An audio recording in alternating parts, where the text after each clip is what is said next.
Good morning everyone. આજે આપણે TY BA main ઇંગ્લિશમાં પેપર નંબર 22 ભણીશું. પેપર નંબર 22 ટોપિક છે write a summary of the play Tara by Mahesh Dattani part 3.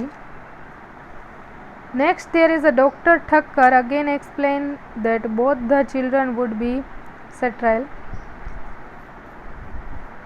પછી doctor Thakkar છે તે એક્સપ્લેન કરે છે કે બંને બાળકો છે તે અત્યારે ખતરાની બહાર છે. તારા વિશિષ ટુ ડાય, તારા મૃત્યુ ઈચ્છે છે. She is only concerned about her mother at that moment. એ ક્ષણે તે તેની માતા વિશે વિચારે છે. At this moment she equates her brother and her father and calls all men creeps. એ જ ક્ષણે તે તેના ભાઈ અને તેના પિતાને અને બીજા માણસોને તે ક્રિપ્સ કહે છે. Suddenly there is a phone call from Patel. અચાનક જ પટેલનો કોલ આવે છે ટુ ડેનને. Where he inform him that Bharati is dead. ત્યાં તે કહે છે કે ભારતી મૃત્યુ પામી છે. Dan refuse to go back to his native. Dan છે તેના જે નેટિવ હતું ત્યાં જવા માટે ના પાડી દે છે અને ask his father to come to London. તે તેના પિતાને કહે છે કે તે લંડન આવી જાય કારણ કે બોથ ભારતી એન્ડ તારા આર ડેડ નાવ. કારણ કે ભારતી અને તારા બંને છે તે મૃત્યુ પામ્યા હતા. તેથી તારા હેડ બીન ડેડ ફોર 6 years ધેન. જો કે તારા છે તે 6 વર્ષ પહેલાં જ મૃત્યુ પામી હતી. In the next moment Tara is shown to be excusing Chandan. એ જ ક્ષણે તારા છે તે દોષારોપણ કરતી હોય ચંદનને for his indifference towards their mother. કે જે એને માતા તરફથી જે કંઈ પણ એને ઉદાસીનતા મળી હતી. She also thinks that her mother has certain secret to be disclose to her. તે પણ વિચારે છે કે તેની માતાએ અમુક જે સિક્રેટ છે કે તેને જાહેર કરવા જોઈએ. At this moment the scene shift to doctor Thakkar again. એ ક્ષણે જે સીન છે તે ડૉક્ટર ઠક્કર તરફ ફરીથી જતો રહે છે. Where the doctor informs that the operation of separation has been successful. કે જ્યાં ડૉક્ટર છે તે ઇન્ફોર્મ કરતો હતો કે ઓપરેશન જે છે અલગ કરવાનું તે સફળ થયું છે. Chandan and Tara both go to meet their father and doctor Thakkar tells about the greatest challenge of keeping the girl child alive. Chandan અને તારા બંને છે તેના પિતાને મળી શકે છે અને ડૉક્ટર ઠક્કર કહે છે કે એક મોટો પડકાર હતો કે જે છોકરી હતી તેને જીવંત રાખવાનો. Patel disclose the secret to them.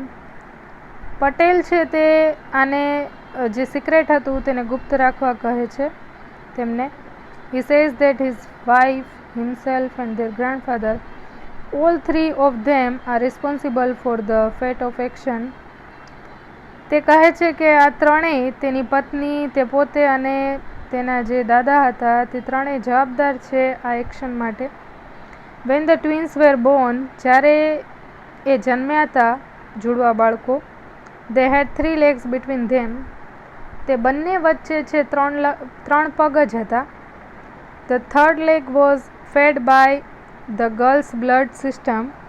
ત્રીજો પગ જે હતો તે છોકરીના બ્લડ સિસ્ટમથી જોડેલો હતો. If the leg would have been with the girl it would have survived better. જો જે પગ છે તે છોકરીને આપ્યો હોત તો તે બચી ગઈ હોત. But Bharti and her father decide to. પરંતુ ભારતી અને તેના જે પિતા છે તે નક્કી કરે છે to give this leg to the boy. કે આ જે પગ છે તે છોકરાને આપવો જોઈએ. Patel was enable. પટેલ છે તે અસમર્થ હતો ટુ ઓપોઝ સ્ટ્રોંગલી. કે તે વિરોધ કરે. Because the doctor was bought off with the sanction of land due to Bharati's father's political influence. કારણ કે ડૉક્ટર છે તે ખરીદાયેલો હતો અને તે તેના ભારતીના જે પિતા છે, જે પોલિટિકલ એનો પ્રભાવ હતો, તો તેની મંજૂરીથી જ તે કામ કરી શકતો હતો. The leg had survived for 2 days, whereas it could have survived with Tara forever. આ જે પગ છે તે 2 દિવસ સુધી આ જે છે તે તેમને પગ માટે છે તે સર્વાઈવ કરવું પડ્યું 2 દિવસ, જ્યારે તે પગ છે તે કાયમ માટે તારા છે એ તારાને મળ્યો હોત તો તે બચી ગઈ હોત. તારા is devastated by this revelation. તારા છે તે આ જે સાક્ષાત્કાર હતું તેના વિનાશનું કારણ બની હંમેશા માટે. The play ends with the soul of Tara and Dan hugging each other. આ પ્લેનો અંત છે કે જે તારાની જે આત્મા છે અને ડેન બંને છે એકબીજાને કેવી રીતના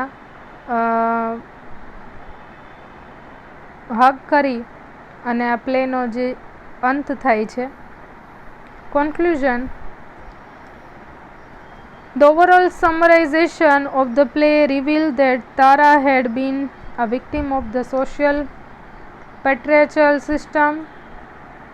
આ જે એકંદરે જે પ્લે છે એ જાહેર કરે છે કે કેવી રીતના પિતૃસત્તાક જે સિસ્ટમ હતી, પિતાનું શાસન ચાલતું, તે એનો ભોગ તારા બને છે. And her life becomes a constant state of turmoil and crisis because the society, અને એનું જીવન છે તે આ જે સંકટ જે સોસાયટી જે છે એની અંદર કેવી રીતના જતું રહે, કેવી સોસાયટી કેવા વિચારો કરે છે તેની અંદર. Her mother herself favored this social system of male dominance. તેની માતા પણ તેની તરફેણમાં હતી આ જે પુરુષનું વર્ચસ્વ હતું તે તરફ. The play has shifting action and a lot of movement. આ પ્લેમાં ઘણા બધા એક્શન છે તે શિફ્ટ થાય છે અને ઘણી બધી મૂવમેન્ટ પણ થાય છે. The Act 2 of the play is the actual description of the past life of Chandan and Tara, whereas Act 1 is about the present life of Chandan. Act 1 માં ચંદનની પ્રેઝન્ટ લાઈફ હાલની જે હતી એ, અને બીજામાં તારાના વિષયની વાત કરે છે. નાવ કોલ્ડ ડેન, અત્યારે એને ડેન કહે છે, who has shift to London, કે જે લંડન શિફ્ટ થઈ ગયો છે, and is deeply disturbed with his role in the death of his twin sister Tara, કે જે એક વ્યંગ રજૂ કરે છે કે તે પોતે પણ તેની જે ટ્વિન સિસ્ટર તારા છે તેની મૃત્યુનો એક રોલ એના રોલમાં સામેલ થાય છે. સો he decided to write a play about his own story. તેથી તે નક્કી કરે છે કે તે પોતાની સ્ટોરી વિશે લખે. And the action of the play moves to the past and present, કે જે ભૂતકાળમાં થયું અને હાલમાં શું છે, સિમ્યુલ્ટેનિયસલી એક સાથે શું થાય છે તેના વિશે. The play documents several issues of gender discrimination, જાતિના જે ભેદભાવ છે તેના વિશે, અને identity crisis, middle class life and role of family in the social system. આ બધા વિશે છે આ પ્લે છે તેનું થાય છે. ટૂંકમાં ભારતી અને પટેલ છે તે ગુજરાતથી બિલોંગ કરે છે, જ્યારે ભારતી છે તે કર્ણાટકથી, અને બંનેના જે પ્રેમ લગ્ન થાય છે અને તેની અંદર ભારતીના પિતા છે એક પોલિટિકલ હસ્તી હતા અને તેની પાસે ખૂબ જ પૈસા અને એ બધું હતું. જ્યારે આ બંનેના પ્રેમ લગ્ન થાય છે ને એનાથી જે બાળક પેદા થાય છે તારા અને ડેન, એટલે એનું રિયલ નેમ જે છે ડેનનું ચંદન, તો એ બંને જ્યારે પેદા થાય છે તો બંને જુડવા હોય છે અને બંને શરીરથી એવી રીતના જોઈન્ટ હોય છે કે બંનેને પગ જે છે તે માત્ર 3 જ હોય છે. જો આ પગ છે તે તારાને મળ્યા હોત, બંને પગ, તો તારા કદાચ બચી ગઈ હોત.